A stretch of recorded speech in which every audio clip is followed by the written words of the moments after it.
What's going on, y'all? Welcome to episode 42 of the Half Price Concessions podcast as we catch up with Doug Smith, formerly of Concord Speedway and the North-South Shootout, along with a lot of other things. Thank you first and foremost to anybody and everybody if you're listening to this podcast on a podcast app, on our YouTube page, or on our website. We really appreciate you being here. We really do. Do us a quick favor. If you're listening on a podcast app, like Apple Podcasts, Spotify, TuneIn, Stitcher, whatever it may be, hit the subscribe button. And then also, if you're on Apple Podcasts, you can leave us a rating and review. Those really help us out a ton. If you're on our YouTube page, hit the like button and hit the subscribe button so that the new episodes will just automatically pop up. You don't have to go looking for them. They'll always be right there. And if you're listening on our website, www.anchor.fm/HPC podcast, we appreciate you listening there as well.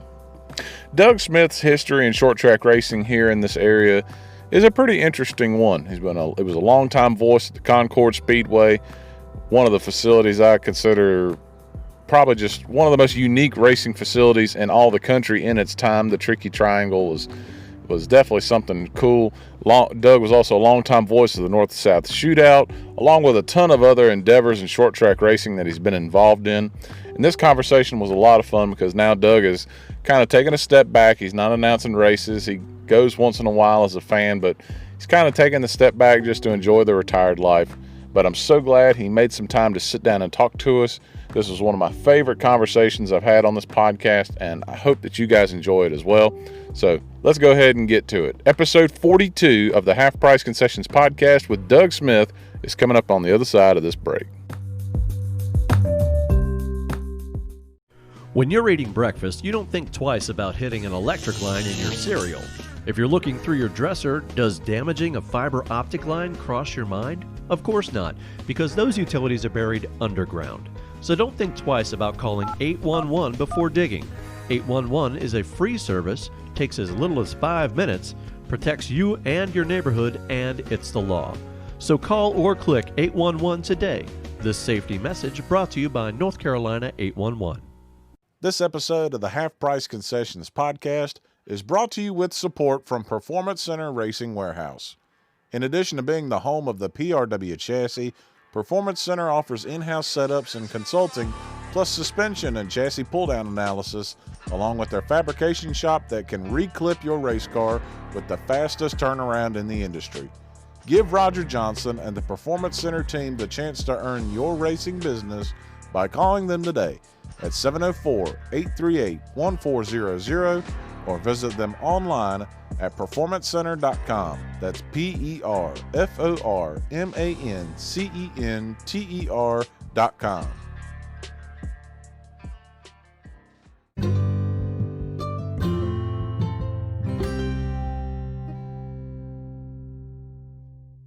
Here on the Half Price Concessions podcast and over in Lexington, Mr. Doug Smith. Doug, it's good to lay eyes on you again, man. It's been a while since I've seen you running around a PA booth or running around a racetrack at all. How is the retired life? Retired life has been good. I have thoroughly enjoyed it. Last year, I think I was at a racetrack twice. Both times were enjoyable, but I was glad I didn't have to do it the next day or the next week, or that when I left, I could leave it right at the gate and head back home. And I don't say that I don't miss it. I think I miss the people. You know, when you become an announcer and you commit, and I think you know, Tyler, from your relationships with the kids, migrate and latch on to announcers, and you build friendships with kids, and then they grow up to be adults. Yeah, it's funny how that works. And then they keep growing, and you know, and that's the way the history of my career has been, is to be able to I miss the people. I miss being at the racetrack in the sense of, I don't miss announcing. I really don't. I came to a point in my career where it was good with me to move on to other chapters, and we've been able to do it. Yeah. It really, I told you before we turned the button on, what really kind of made me want to reach out to you was last year I did North-South Shootout with Derek Perniciglio, and it was, if I'm not mistaken, I think it was the first one that you weren't on a call on, because I mean you went with them, you were with them when they started at Concord and then Caraway and then back to Concord, and then this last one at Hickory, it was totally different track and no Doug Smith. So for you, was that one a little tougher to not be a part of? Because I mean you've been there for all of them. It was a hard show to walk away from, but remember, it was the show that I retired on. So it has special meaning to me no matter where that show goes. Anytime that it's the North-South Shootout, a part of me belongs with that North-South Shootout. Part of my heart's always going to be there. And physically, I'm going to try to make some appearances maybe in the upcoming years to go back. But yeah, that one was a hard one. But in the same token, I remember that I spent most of my career at Concord Speedway.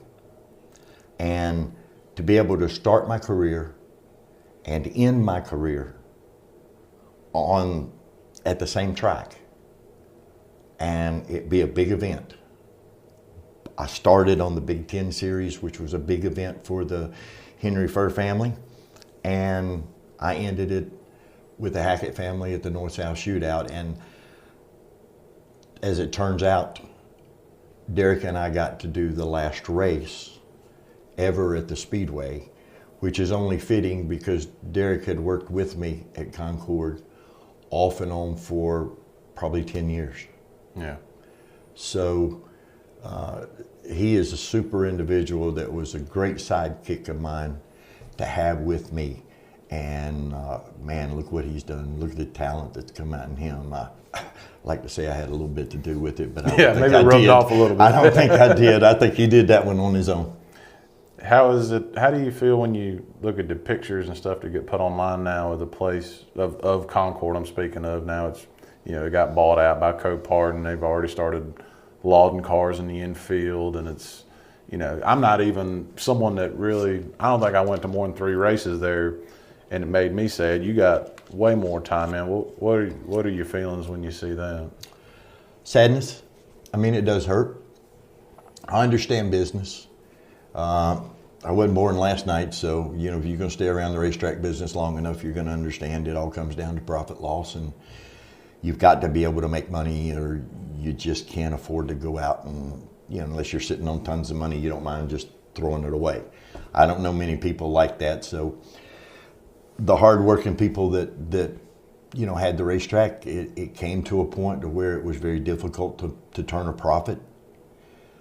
They had tried many things to invest in it to make it go, and it was just tough times. It was just, they were caught up in a tough time. Understand that they had the track for, I think, 17 years, 18 years that they owned the racetrack.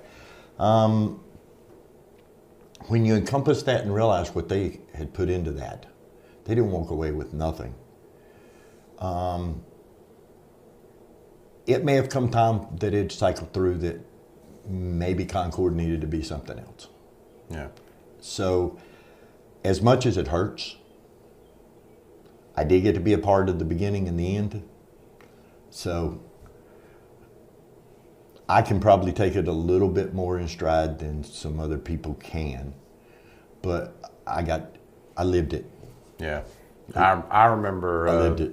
When they did, it was a TV show, I think it was called like Shaq Versus or whatever. And I remember them filming it where he was racing against Dale Earnhardt Jr. and you got to be a part of that. And I was just like, dang, that's Doug Smith. Because the last time I had seen you was when I had come back to Ace as a fan in 2008, and you were announcing and you were managing, and I was like, hey, Doug Smith's still kicking. Yeah. And continued to kick right along. And let's see, we've now had 5 heart attacks and a stroke. Good grief. So, jeez. Kind of after going through that up and down the road, maybe it was time for me to retire. What do you think? I'd say you earned it. I think you definitely needed to slow down. Well, earning your wings is good. But, I wouldn't trade anything in the world because I had so much fun and the people that you meet going up and down the road. And you've done it with several gigs and stuff that you do. That's the part that gets into your blood. and that's the part you can't get out of your blood. And so it's still going to bleed racing somewhere. We were talking a little bit before, just, I don't mean to date you by any means, but I mean, that's okay. I'm old. You did it for a long time. When did you even get into the idea of working at the racetrack as opposed to just paying money and being there as a fan or a crew member or something like that? 1987. Wow. Goes back 1987 is when I really started. I was fortunate enough that when I came back to Lexington to work, I was living down at the coast and went down to Myrtle Beach a little bit to the Speedway, but not extreme amount, just kind of fanish to it. And came back up and had gotten connected with Harry Hill from Reedy Creek. And it was kind of funny because I had helped him at the Big Tens. And because I was in advertising, Yvonne Furr would always ask me, did I talk about Concord Speedway that week? And I said, yes, ma'am, I do every week. So she would give me my pit pass, so I didn't have to pay to get in. Nice. So, man, this was nice. I get to go to the race and it doesn't cost me. Heck yeah. So that went on for a year, and at the end of the year, I found out that Harry found out that their announcer was going to quit. And so Henry and Yvonne asked me, said, why don't you introduce the band? So I just talked to the band a minute, got a few quick quib notes together and did their introduction. So Henry came to me and he said, look, I got a go-kart race in next week.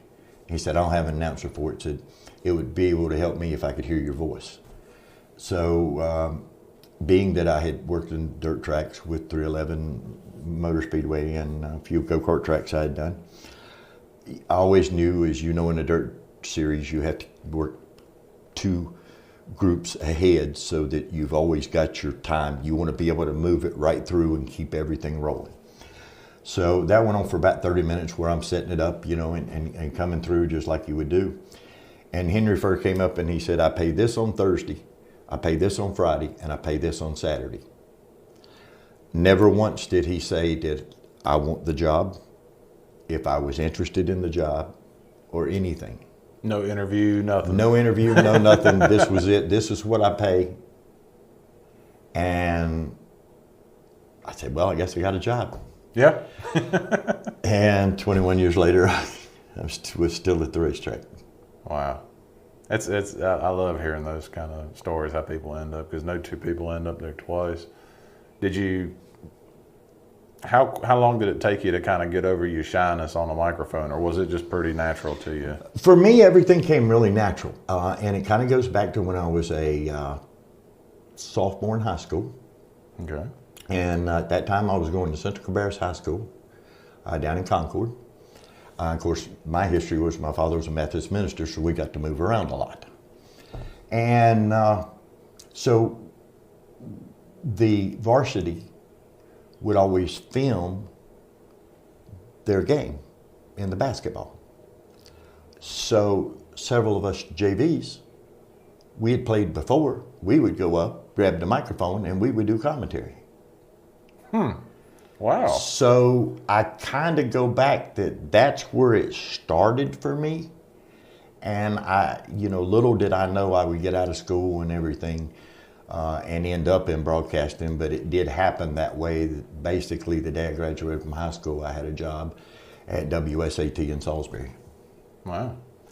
And off was the radio and TV career. It's funny because that's a lot harder to find now, because radio is just, especially here in the last couple of years, it's just kind of, the mom and pops have gone away and it's gone more corporate, and a lot of the TV's kind of gone the same. So you came in at a really good time. I did. I got the great part, and I can say I got my first entrance into the radio industry was back in the 70s. So I got to come through some of the greatest musical, some of the most controversial times that you could think of. I came through the world of payola and knew firsthand what payola was. I don't even know what payola is. Payola was, back in the day, if I was a record producer or a rep, I would try to get you to play my music, because every time I get you to play it, that sells and that creates the way it goes. So in order to do that, you would be sometimes offered gifts of various natures. Not just money, but like stuff. To maybe help them out a little bit. And if you became a good helper, your rewards got better. Man, I wish I'd have been there for that. So I could have got some beach trips.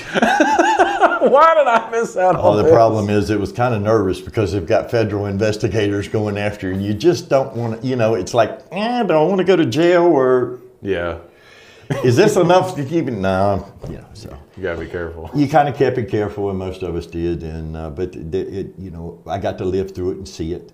I got to live through the '70s, which I thought was genre-wise, the '70s and '80s, early '80s were some of the strongest musical times that we got to have. I got lost a little bit in the '90s and the 2000s, but that's when I started getting older, and I think my taste sort of changed. But I still come back and believe that.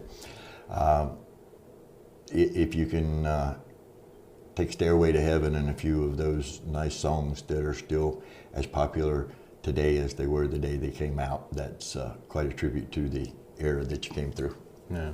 Going back to racing, were you a race fan from early on in your life, or did it kind of come later on? Came later on.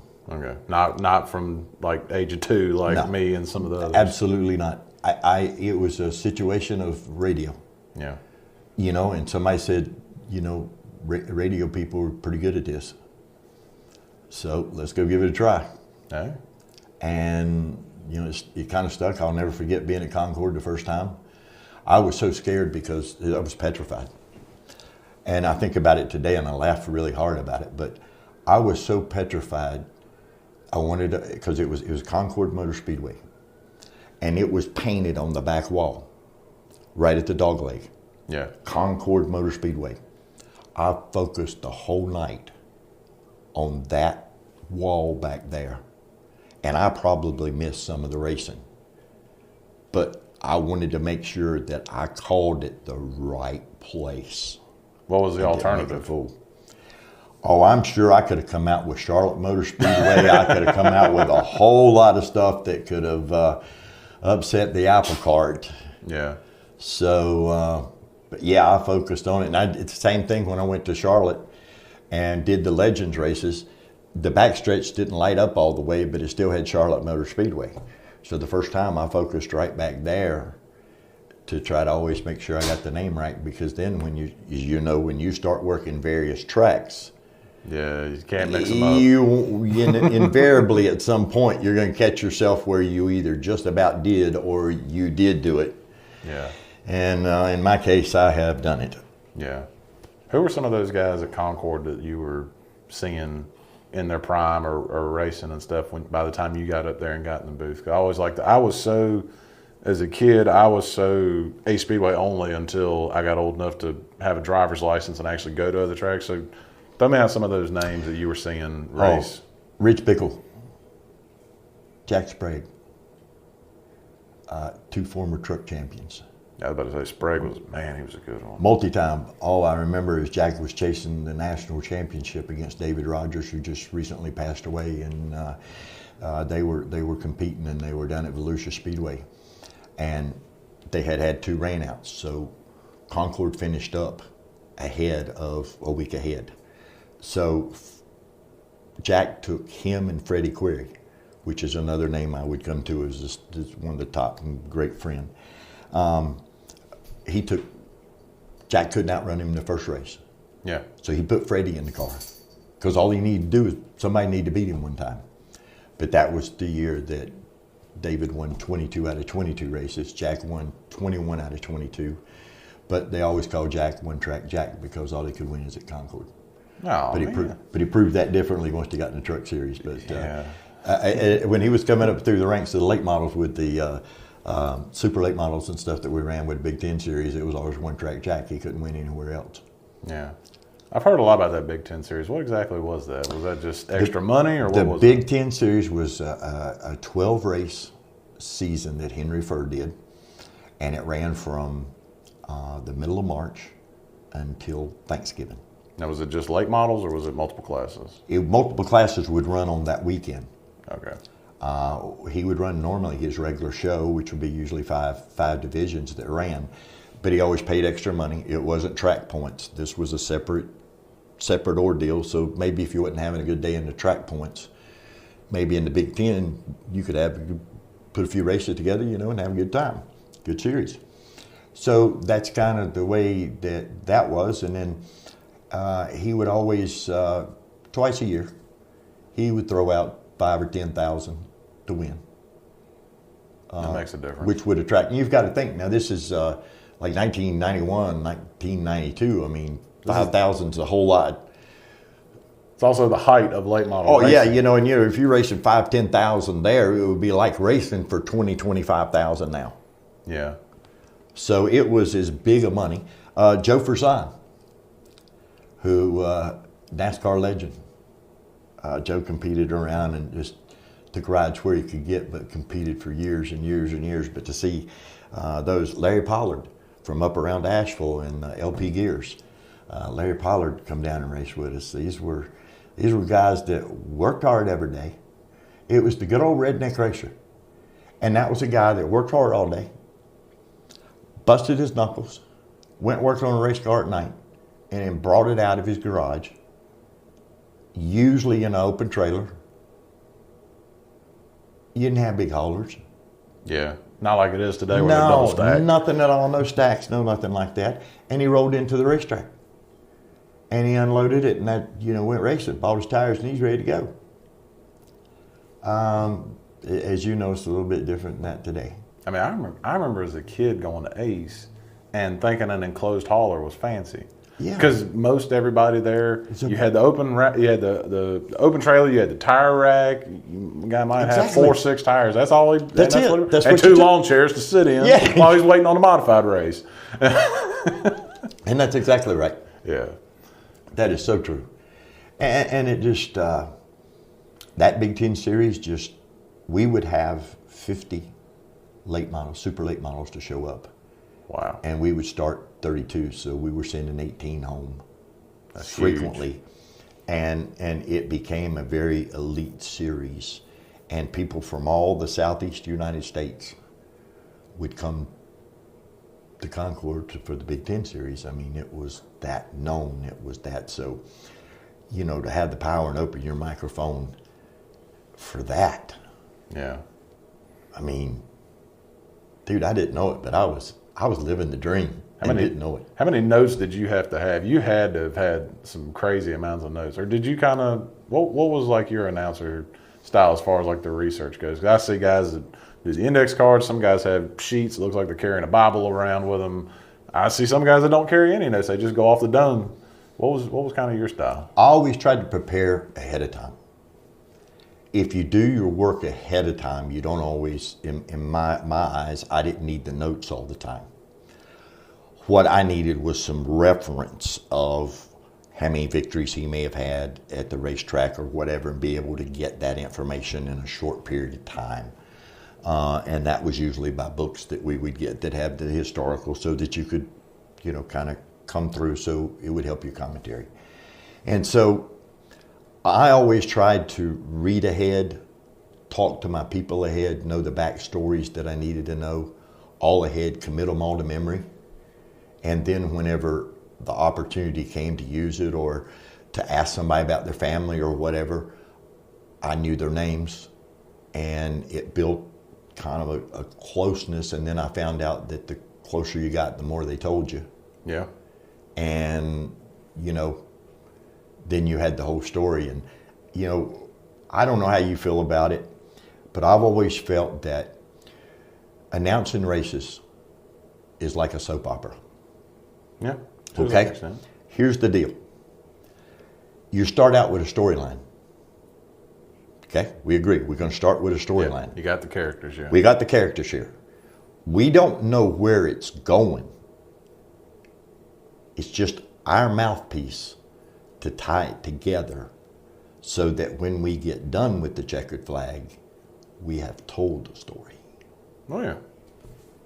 Oh yeah. Because you can see with your eyes that a guy moved another guy out of the way or gave him a little contact, but what we can add in is, well, they had a run in last week.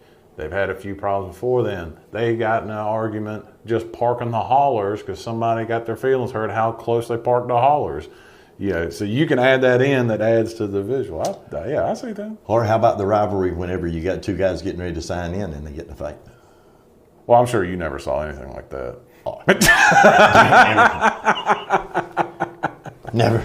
Yeah. This two guys. Yeah. Getting ready to go in the racetrack. Okay. Hadn't even made it in the racetrack yet. We're already having a problem. Already having a fight. I'm surprised that doesn't happen more often, honestly. So the characters, it's wonderful. Yeah, and they're real people. That's they are. The funny thing. They are. And now I do want to say this. I think my heart goes out to the racetracks today, because with the pandemic that we've had and the situation, there's a lot of racetracks that haven't been able to run. And for various reasons, whatever they may be. Some have been able, but as these tracks start to open up, I just really want to appeal to people. If you feel good and you like racing and you want to go, there's ways to social distance, and there's ways that you can stay away from people and you can still go to the racetrack and have a good time. I was just talking to some friends over at Caraway, and they're hoping to get some maybe things cranked up to have maybe something by the 1st of August, and maybe run some practices before to get acclimated, a little bit used to get people back into a little bit of feeling. And my heart goes out to the guys up at the stadium, because that's been a historical track for NASCAR and the whole France family for so many years, and to what it means to NASCAR. So seeing some of those take it on the chin is really tough. And I do hope that when people do, just be smart. You can go to racing, you can enjoy racing, and there's places that's opening up that you can go and take in racing, support them. They need it. It's been a long, hard battle for them. I was about to say, at a time when it's last couple of years has been tough on most of them anyway, well, without a pandemic. Without a pandemic, I would agree with you there. And one of my favorite things too is concession stands, and it just happens that that carries the name of this with the half price. I always loved that, because one of the things that I found success with at the racetrack was you always, as an announcer, always find out who's running the concessions. Yeah. Okay? I'm gonna take care of them. Okay? I'm gonna push their food. Why? Because a lot of times I'm gonna get extra hamburger, or that's exactly what I did at Ace. Something cut my way, I'd get extra hamburger, extra drink, or pretty soon they'd say, well, just come into the win and get, tell us what you want, and then we'll just carry on and eat what you want. So I always tried to get racers to understand the way to get an announcer to talk about you. Feed them. Bring me food. Yep, that'll get me every time. I will be talking about your situation the whole time. So if I could pass that on to the world, I think that's what us announcers do really well. And that may be why we're not the skinniest people in the country. Probably. I remember there was a night at Ace, Sheets had come over to sponsor, and I was doing my usual thing, and they brought some food, some Sheets food, and I was like, bring that over here. I will daggum eat it with the mic on and tell about how awesome it was. And they were eating it up, and I was just like, this is a way better testimonial than me just saying, hey, stop by Sheets and get nachos. I'm like, no, man, I'm eating the pizza.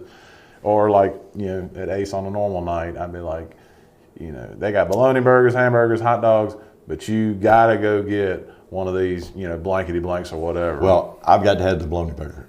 Yeah, you got to have that. That was my bad weekness, was the bologna burgers. That daggum thick old thick cut thing. Got to slip back there, and I'd slip back in the concession stand. That was my hideaway when I became general manager there. That if I needed a little hideaway for a while, I'd just grab me a bologna sandwich, and I thought I was eating in hog heaven. Well, now you set it up on a tee. One of the main connections we have is Ace Speedway. How did you even end up there in the first place? Tell me about that. Larry Barbie, Dave Morton was on the racetrack.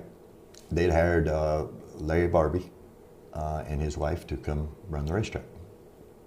And I was working at Concord, and Dwight Davies and Larry Barbie were friends. I didn't know that. So I get a phone call one day from Dwight, and he said, look, Ace Speedway's looking for somebody, and said, we're cool with it because it's on Friday night, and you'll be here on Saturday night, but said they kind of need some help. So at that time, I didn't know who Larry Tomar was or anything else, really. So I got to meet Larry Tomar. And I think in the first year, it was kind of tough for Larry because, you know, I've been in that situation where you bring somebody in and, you know, it feels out of place. Yeah. Because it's your gig, it's your place, you know. And I would tell Larry, I said, look, man. He'd been there for a while. Oh, yeah. I said, you just, look, I'm just here to help you. Yeah. Just tell me what you want me to do. Well, we finally, he loosened up about near mid-season and end of the year. And loosened up to one night I was taking up donations out of the grandstand. And you know where the booth is right there. We're right down in front. I was working that grandstand area, and it had to do with buying Larry a pizza. And before it was over, we had enough to go buy him a pizza, which we donated the money over to the charity. But you know, the fans getting involved, that's what you want to do. You want to interact. And Leon Setzer. Oh, yeah. I wish I could have heard him. Oh, I do too. I mean, those were two guys that I grew up hearing an awful lot about. So to have the opportunity to come to Ace and see where they were and kind of live a little bit of the tradition that was there. And I guess 3 years into that, I became the general manager in 2008 at Ace Speedway, and that time you were working David had sold the track to Abraham, so now you're under a different owner. Now I've got another owner, one that's not local at all. Not local, lived in Pennsylvania, and that sometimes makes it a little bit difficult when you can't discuss some things that you'd like to do in person, and you have a better feeling when I can look at your face as opposed to talking to you on the phone. So that was a little bit difficult, but we had some difficult times. 2008 is when the bottom fell out. Yeah, the real estate crisis. Oh, everything happened. Gas was $4 a gallon because I remember that it was between driving to Ace every day and Concord on the weekend, I was burning $150 to $200 worth of gas a week. I'm not surprised. So, it was just tough. I don't blame anybody for anything. It was a combination of things that happened. I may have left a little bit disgruntled to start with, but I think my heart really opened up more that Ace Speedway is a part of my life and is always going to be a part of my life, and it's in my heritage, and it's going to be. It was one of the nicest places I think I really got to work. I was so impressed by the way they ran the show. But we were out from racing at 10:30, and I'm in my car heading home going, wow, this is crazy. We're at Concord still at midnight and praying we get done. Yeah. It was so nice, and so I really enjoyed my time there. And I found out the folks in Alamance County, they're some of the greatest people. Yeah. They are just super people, and they supported the racetrack through thick and thin. And I'm always grateful to the fine folks down in Altamont. I imagine that had to be tough in 08, because I think one of the articles had you quoted as saying you were under a multi-year deal or something, and of course the bottom kind of fell out, and they bring in new people, and that fell through halfway, and then that leads into when I come over there in 2010 with Brad. So I know behind the scenes what he had to deal with working with Abraham. So I'm sure I know a little bit of what you had to deal with behind the scenes. Yeah, you probably have a lot of good knowledge of that. So, but that was a good period of time. I've got to say I got to do something that if I would have had the time, and it was supposed to be a 3-year deal, And because the first year it was going to be kind of balls to the walls, that you were going to have to learn the people, learn everything, and learn the mechanics of all. It was at that time that about 3 weeks into it, my marketing director resigned. Yeah. So my staff had dwindled tremendously. You got to put a show on. Oh yeah, and you got to wear all these hats and all the things, and it, you know, it was challenging, but it didn't whip me. Yeah. And I think I came out stronger and better, and I think that probably juiced me up for the remainder of my career. Yeah. And kind of kept me amped up because I knew how it could be, and I knew that. To me, one of the most instrumental and important person that you've got at the racetrack is your announcer. It's up to him to entertain one way or the other, whether it's being stupid, whether it's being crazy, whether it's being knowledgeable. You've got to be entertaining to that crowd. You've got to give them a reason to come back. Yeah. And most of the time, that shoulders on the announcer because he is the voice of the racetrack. You agree? Oh yeah. So I didn't realize early on just how much of what I did and how I spoke and the way I carried things set the tone. And now I look back and I'm like, now I know why my general manager was coming to me and getting in my ear about, let's keep this moving. We need to keep. I didn't realize how much I had to do with just the pace of the night. Mm-hmm. I was sitting there thinking like, well, I'm not important. It's the race director's job. It's the official's job. It really, a lot of it did fall to me. It did. It falls back into you're controlling things, and it's how you make it move. Yeah. And, I still feel it. It's one of the most key people, and I know that when I go visit racetracks, if he's a good announcer, I mean, I'm going to tell you now, I'm going to toot the horn. I love going up to Stafford Speedway. Yeah. Oh, I love Ben Dodge and them whenever they get to going. Oh, I just sit back and, I mean, it's just like listening to heaven because they've always got some kind of line to come out with and it makes sense. It's fitting. It's just like poetry. Yeah. Love it. Another thing we have a connection on is something you alluded to earlier was Charlotte Motor Speedway. Yes. And I think you got to do probably way more than I did there, but you were also there at a different time. I came in, like you said, kind of after it had kind of gotten built up to what people see today, and I kind of got that image. You come at it from a different time. Tell me a little bit about your experience there. Well, went to Charlotte. Bill Cannell, Big Bill Cannell was the announcer there, and his son Mark had helped him do some stuff, and that kind of got me into the Speedway. And then I got to work the Cup dates and things like that. I remember if you remember one hot night. Yeah, the Winston. The first night. It was the first one under the lights. 1992. I opened up my microphone that night not knowing when I welcomed somebody to the Charlotte Motor Speedway until a little bit later when they slid a paper up telling us what the attendance was. Oh, wow. And here I was talking in front of 161,000 people. That's nuts. And you know, and I know that we're talking one-on-one. We're only communicating one-on-one. But just think there's 160,000 people out here listening to what I just said. Really? Really? And you got lucky too. I mean, look who you had. You had drivers that fans actually connected with that seemed like I know they weren't everyday people, but I think they were a lot more relatable than they are today. Well, yeah, you had the Earnhardts, you had the Pettys, you had the Waltrops coming in. I mean, Rusty Wallace is one of the coolest guys I've ever met in my life. That's my childhood favorite. I'll tell you this, he's one of the most super people. His son, Steven, greatest kid in the world, except he had a smart mouth when he was growing up, but most ingenious kid. Got to tell you this quick story with him. Of course. Steven was running at the Legend track at Concord, and I was officiating. I'd come out of the booth and was working with the officials and doing some stuff with it. So his grandfather, we'd all become really good friends. And Stephen really did something stupid on the racetrack.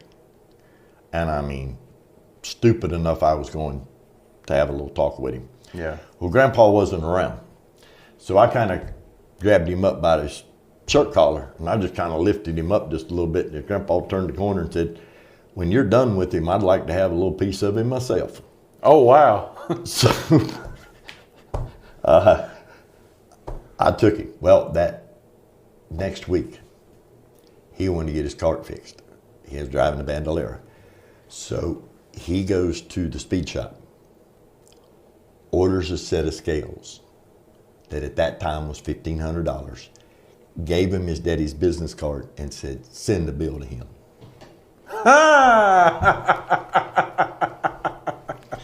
And I've kidded Stephen and Rusty about that quite often. When he won his 50th race, Yeah. he sent me up. He brought me. One of the workers brought me a Miller Lite jacket. Yeah. I got my beer stein, and I got a collectible car when he won his 50th race. So it was kind of pretty cool. I'll give you a Stephen Wallace story. So at this time in the 90s, my uncle was working in the engine department at Penske. And it's right at that time, that kind of early to mid 90s when Rusty was just winning like crazy. Mm-hmm. And my uncle had a lot there on Lake Norman, and we'd go out on his pontoon and once or twice a year. And we're riding around, and my uncle's pointing out, that's Dale Earnhardt's house, that's such and such's house, all these people. And I think we got to a house, it might have been one Rusty owned and he sold her, something or the other. I know we're close. And I'm sitting there like, I was a kid. I was like, maybe I can get another autograph. Out of nowhere, we're on a pontoon. We ain't going fast. We're putt-putting. Here comes a jet ski. Whoa! And then it comes back by. Whoa! And I don't know. I don't remember. It might have been my grandpa. I was like, who in the hell was that? And my Uncle Bert said, that's one of Rusty's boys. That's Steven. I'm sure you can believe that. He lived at one of the houses. I think it was the first house was just around the corner from a guy named Ricky Blood. Do you know who that might be? No. You ever heard of a guy named Ricky Steamboat? I have heard of Ricky Steamboat. Ricky Steamboat, his real name was Ricky Blood. Yeah, Ricky. And I got a story of Concord with him where I wrote a soap opera. And he and I it was all built where him being the dragon and we're playing off, but we had a dragon as the mascot. Oh, wow. At Concord. So I'm writing this story, and every time I'm the fool. Yeah. I'm the one with the egg on the face, and I'm putting the mascot over. Every time mascot wins. So the deal was we were going to introduce a new division into the Speedway. So we got two old Cadillacs, and one of them we put Stone Cold Steve Austin on it. Yeah. For me, gray one. And then we had one for Steamboat that was white, that we decorated up for Steamboat. So what we were going to do is have a race. And of course we were going to trash the cars. They paid $150 for them. The deal was put the belts in them. We were going to crash them. We're going to tear everything up. So we do all this build up, and the week before, I've got the crowd right at the bottom, right in the palm of your hand, and the mascot comes out and kind of pushes at me, and I turn around and hit the mascot. Just clobbered him, and he just fell over. Well, I've got a microphone hit up by Steamboat. Yeah. So I'm doing, my spiel, and all of a sudden, I get interrupted, and it's Ricky Steamboat. And he said, "Wait a minute, Doug, I really respect you an awful lot. You're good at what you do and everything else, but said, when you're messing in my family, you're kind of making me mad." And of course, I was, I'd been around the wrestling business, so I knew about promos and stuff. So we're, kind of looking at it like we're cutting a promo to each other. And I tell him at that time his little boy was racing Legends, and I told him, I said, "Ricky, why don't you just do yourself a favor? Why don't you just sit your big old body down right beside your son, pat him on the back, buy him a drink, buy him a Coke, and realize that you are not the Ricky Steamboat that everybody knows. Just sit down and be a good boy, okay? Yeah. Oh, of course, that infiltrates the crowd. I mean, we've got them. Steamboat's kind of looking at me because we've got them. It's quiet. Yeah. You got a race crowd in the palm of your hand, you know. So he said it just wouldn't be fair for us to have a physical. So here's what we'll do. We'll have a 5-lap race. Okay. So the next week, we're at the Legends track and we're going to set this thing up. So we're going to cut a promo. So we're going to do the old pull away where you all get together and they separate you, but you pull away and you get back to each other and everything and do this. Well, Ricky plants a nice chop on me and, you know, just looks like he just nails me. Never touched me. Oh. Never touched me. You believe me. Okay. Okay. If he had, that would have really hurt. He would have killed. Oh, Ricky was not. No, and he was not weak. Here's the thing. I'm thinking I'm old and out of shape. So I'm holding my britches and kind of bending over, and one of the deputies walks by and says, "Man, you all right?" I said, "Man, Steamboat's in a whole lot better shape than I am." Well, unfortunately, about 20 minutes later, I'm laid out by one of the haulers, and I'm having a massive heart attack. Oh, geez. And we did not know it. So the whole stigma or story behind that, we never got to finish the story. And up until, I guess, when they tore the track down, there was for years, there was a plaque still up there made out to Steamboat for the night we were supposed to have for doing. But we'd written a beautiful story about it, and also we were going to go out and crash a couple of cars and introduce. Before I let you go, what's another?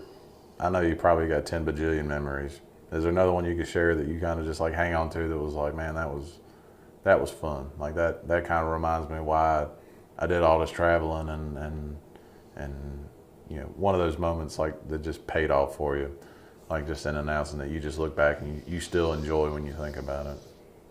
Oh man, it's probably hard to pick. I know I'm putting you on the spot. Oh, I've got to say that's probably that may be one of the harder ones, but I think really if I had to choose a moment that really stood out and I still stand strong on, and it's going to be somebody we both know. Yeah. And unfortunately, we tragically lost him long before his time should have been here, and that was Rodney Cook. And I've got to say that as a friend, competitor, father, he brought more people to the racetrack than you could imagine. You look around, there's going to be 100 people that are going to be there, and they're going to have Rodney Cook shirts on. Yep. I never once had a conversation that wasn't a positive with Rodney. Yeah, I've seen him mad. I've seen him dejected, and I've seen where I did some things that maybe I shouldn't have done to him. But Rodney Cook was humble when he won, and he never shoved anything in anybody's face. And I think as I look back, he and Freddie Query are two people that are always going to stand out in my life and my career at what they did. A quick story with Freddie was in that Big Ten series, in race number 2, Mike Thomas and Freddie Query were pretty much the hot dogs that were going to run for the title. Mike was from Georgia, from Dalton, Georgia, and he at one time owned part of Port City South. So he's bringing a house car up and running it. And in race number 2, Freddie catches him at the beginning of the dog leg and plants him. Yeah. And destroys the car. Well, I happened to go into the pits, and I walked by Mike and I said, "Man, that's tough." He said, "You know," he said, "he's going to learn a lesson from me." He said, "He's going to learn what the rich man's going to do." Yeah. End of story, right? I thought. So as an announcer, what do? You start watching to see that rivalry that's taking place. Well, we went race 3, 4, 5, 6, 7. Nothing happened. So you're sitting there thinking maybe it fizzled out a little bit. Maybe it calmed down. Race 8. Mike Thomas caught Freddie Query at the perfect spot on the racetrack. Dog leg. In the dog leg. And when he turned him, he turned him so that he spun him up the track so Freddie couldn't cut down and take him out. Oh, well, I bet that hurt. So I go around, Freddie's car's pretty much some junk. I walk by and I'm looking at Freddie and I said, well, Freddie, how are you? Well, I guess the rich man taught me a lesson. And I thought that was so ironic. Both men used pretty much the same terminology over the same wreck, but it's several months from each other. But in that day, that's how you paid somebody back. You didn't go out there and do it right away. You waited. You waited, and when that opportunity came, you took full advantage of it and you planted it. And when you did, as Freddie Query said, I learned a lesson from the rich man. He knew what had happened prior to, so he knew when he got it, it was coming to him. Don't say a word, just take your medicine and put your car back together and come back to the race. Wow. That is wild. They got a mind like, the racers have a mind like an elephant, man. They never forget. Never. You and I might think it's over, but nah, they don't forget a thing. Never. Never. That's Go talk to guys. They'll tell you something 5 years ago. Yeah. That's still between them. Never forget it.